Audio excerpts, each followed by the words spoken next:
오늘도 말씀의 은혜와 기도 응답의 은혜가 넘치시기를 소원합니다. 함께 묵상하실 말씀은 역대하 15장 1절에서 19절 말씀입니다. 7절까지 같이 읽겠습니다. 하나님의 영이 오데세 아들 아사랴에게 임하시매 그가 나가서 아사를 맞아 이르되 아사와 및 유다와 베냐민의 무리들아 내 말을 들으라. 너희가 여호와와 함께하면 여호와께서 너희와 함께하실지라. 너희가 만일 그를 찾으면 그가 너희와 만나게 되시려니와 너희가 만일 그를 버리면 그도 너희를 버리시리라. 이스라엘에는 참 신이 없고 가르치는 제사장도 없고 율법도 없은 지가 오래되었으나 그들이 그 환란 때에 이스라엘 하나님 여호와께로 돌아가서 찾음에 그가 그들과 만나게 되셨나니 그때 온 땅의 모든 주민이 크게 요란하여 사람의 출입이 평안하지 못하며 이 나라와 저 나라가 서로 치고 이 성읍이 저 성읍과 또한 그러하여 피차 상한 바 되었나니 이는 하나님이 여러 가지 고난으로 요란하게 하셨습니다. 그런즉 너희는 강하게 하라. 너희 손이 약하지 않게 하라. 너희 행위에는 상급이 있음이라 하니라. 아멘. 오늘 역대하 15장을 함께 묵상합니다. 어제 말씀드린 것처럼 역대기 저자는 아사 왕을 소개하면서 크게 세 가지 부분을 이야기합니다. 먼저는 쿠스 사람 세라와의 전쟁이 임할 때 하나님을 의지하여 기도했던 부분, 그리고 15장은 아사 왕이 어떻게 종교개혁을 단행했는지를 말하고요. 16장은 이스라엘과의 전쟁을 다루는데요. 하나님의 말씀을 전하는 선지자를 옥에 가두는 등 악행을 저지르는 부분을 소개합니다. 말씀드린 것처럼 15장은 아사왕의 종교개혁과 관련된 말씀입니다. 그런데 14장에서도 아사왕은 종교개혁을 단행했었죠. 그런데 세상 왜 다시 종교개혁을 이야기하는 것일까요?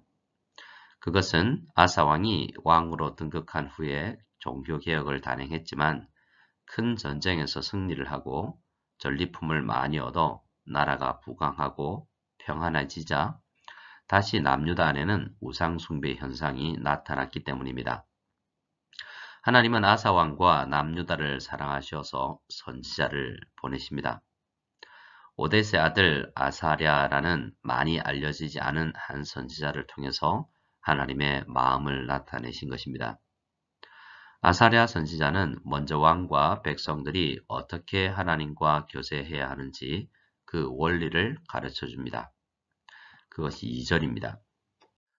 너희가 여호와와 함께하면 여호와께서 너희와 함께하실지라. 너희가 만일 그를 찾으면 그가 너희와 만나게 되시려니와 너희가 만일 그를 버리면 그도 너희를 버리시리라. 아멘. 이 말씀은 하나님과 만나기를 원하는 우리가 알아야 할 원리입니다. 하나님은 우리를 먼저 떠나시지 않으시고 버리시지도 않으십니다. 그러나 우리가 하나님을 버리면 하나님도 버리신다는 것입니다. 물론 선택한 백성을 영원히 버리시고 떠나시지 않으시지만 하나님과의 동행하는 가운데 누리는 은혜를 누릴 수가 없게 된다는 말입니다. 아사랴 선지자는 신앙의 원리를 설명하고 나서 역사적으로 실제로 이러한 원리가 어떻게 적용되었었는지에 대해서 말합니다. 어느 시대인지 정확히 알 수는 없으나 많은 사람들이 사사시대일 것이라고 생각합니다.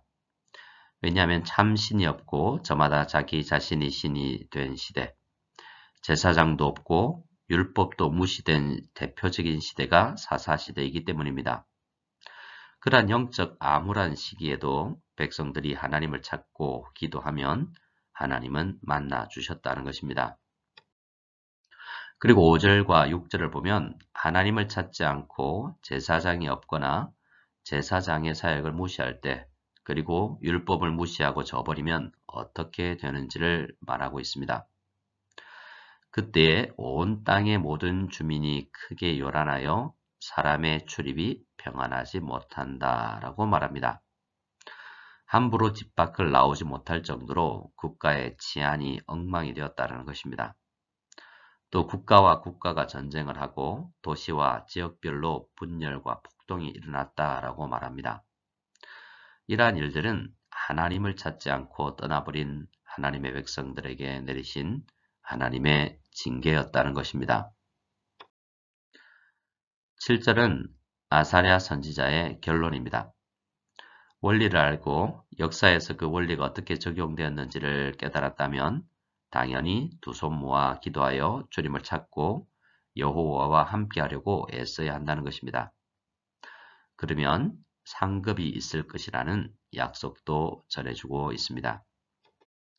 아사랴 선지자를 통해 하나님의 말씀을 들은 아사 왕은 어떻게 했을까요? 선지자의 예언을 듣고 마음을 강하게 하여 우상들을 제거하기 시작했습니다. 참 다행입니다. 마음을 강하게 했다라는 표현이 나오는데요. 아사 왕이 감당해야 할 우상 제거의 일이 쉽지 않은 일이라는 말입니다. 우상을 제거한다는 말은 쉽지만 우상의 세력들, 악의 세력들을 뿌리 뽑기가 쉽지 않은 것입니다. 뽑아도 다시 돋아나는 잡초처럼 그 완전한 제거가 쉽지 않다는 말입니다. 그래서 우리도 늘 우리 가운데 우상의 요소들이 없는지 점검해 보아야 합니다. 아사 왕은 우상을 제거하고 여호와의 낭실 앞에 있는 여호와의 제단을 재건하기도 했습니다. 솔로몬 왕 이후 제단은 오래되어 보수가 필요한 상황이 되었던 것입니다. 그러나 누구 한 사람 나서서 보수를 할 생각을 하지 못했던 것이죠. 익숙하게 예배는 드렸지만 마음을 다하여 예배하고자 하면 보수하고 재건해야 할 일들이 많이 생기게 마련입니다. 아사 왕과 남유다는 일정 기간 우상 제거 사역에 박차를 가했습니다. 그리고 다음 단계로 넘어가는데요. 모든 유다 안에 남아있는 지파들이 모여서 함께 나가고자 한 내용이 있습니다. 우상 제거 사역이나 예배를 드리는 것은 항상 있는 일이었지만 특별한 이벤트로 힘을 집중시켜야 할 때도 있었던 것입니다. 마치 우리가 부흥회를 열거나 특별 새벽 기도회를 통해서 마음을 모으는 것처럼 말입니다. 아사왕은 그 날을 아사왕 제15년 셋째 달로 잡고 예루살렘에 다 모이게 했습니다. 그 달은 이스라엘이 지키는 7.7절, 곧 오순절이 있는 달이었습니다. 또 이 달 안에는 시내산에서 모세와 이스라엘 백성들에게 하나님께서 강림하심을 기념하는 날도 있었습니다. 그동안 우상 제거를 해온 것에 대한 감사의 마음과 이렇게 하나님을 찾고 하나님과 함께하고자 하는 마음을 가졌을 때 그들에게 임재해 달라는 기원을 담은 날짜라고 할 수 있겠습니다. 12절부터 15절은 그 언약식이 있는 날 아사왕과 모든 남유다 백성들의 맹세가 어떤 내용이었으며 그들의 맹세와 헌신을 보신 하나님께서 어떻게 그들을 축복하셨는지에 대한 내용입니다. 백성들은 마음을 다하고 목숨을 다하여 조상들의 하나님 여호와를 찾기로 언약했습니다. 그리고 이 언약을 깨뜨리는 사람은 누구든지 죽임을 당하는 것이 마땅하다고도 맹세했습니다. 언약을 깨뜨리면 누구든지 찾아서 색출해서 죽이겠다라는 것에 강조가 있는 것이 아니라 그만큼 온 마음을 다해 하나님 앞에서 언약을 했던 것입니다. 그리고 백성들은 큰 소리로 기도를 노래에 담아 찬양으로도 올려드렸습니다. 그렇게 간절히 하나님을 찾자 하나님은 그들을 만나 주셨습니다. 만나 주셨을 뿐만 아니라 그들의 사방에 평안을 주시기도 했습니다. 19절 말씀을 보면 그 평안이 20년 동안 지속되었다라는 것을 알 수 있습니다. 성도 여러분, 하나님의 백성인 우리 성도들은 하나님을 만나야만 합니다. 하나님과의 만남 없이 성공을 하고자 하고 삶의 평안을 누리고자 하는 것은 어리석고 악한 마음입니다. 우리는 매일매일 이 당시 아사왕과 유다 백성들처럼 마음을 다하고 목숨을 다하여 하나님을 사랑하고 예배해야 마땅합니다. 오늘도 주님을 그렇게 간절히 찾으실 수 있기를 바랍니다. 16절은 아사왕으로서는 가장 하기 힘들었던 개혁의 한순간을 소개합니다. 바로 할머니 마아가가 만들어 놓은 아세라의 가증한 목상을 제거하는 것이었습니다. 앞서 8절에서 아사왕이 마음을 강하게 할 수밖에 없었던 이유가 이 말씀에서 밝혀집니다. 아사왕이 우상숭배를 건절시키려고 노력해도 잘 되지 않았던 이유가 있었던 것이죠. 할아버지 르호보암의 아내였던 할머니 마아가는 아버지 아비야의 시기를 지나서 자신의 시대에 이르기까지 오랜 기간 동안 유다의 궁안 깊은 곳에서 우상 숭배를 해왔던 것입니다.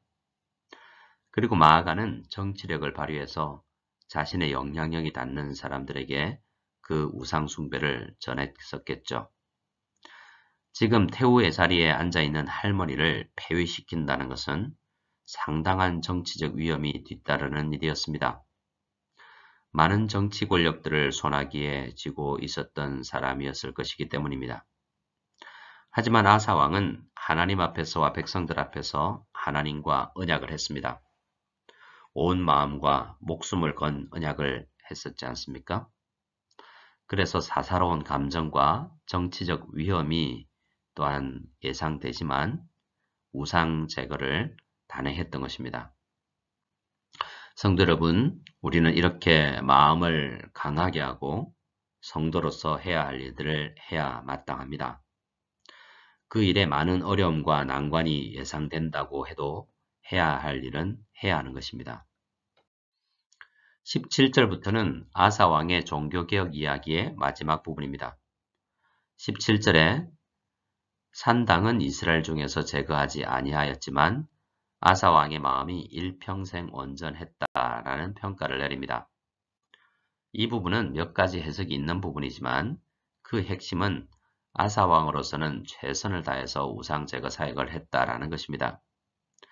그리고 아버지 아비야 때부터 준비한 물건과 자신이 준비한 물건을 하나님의 전에도 드리기도 했습니다.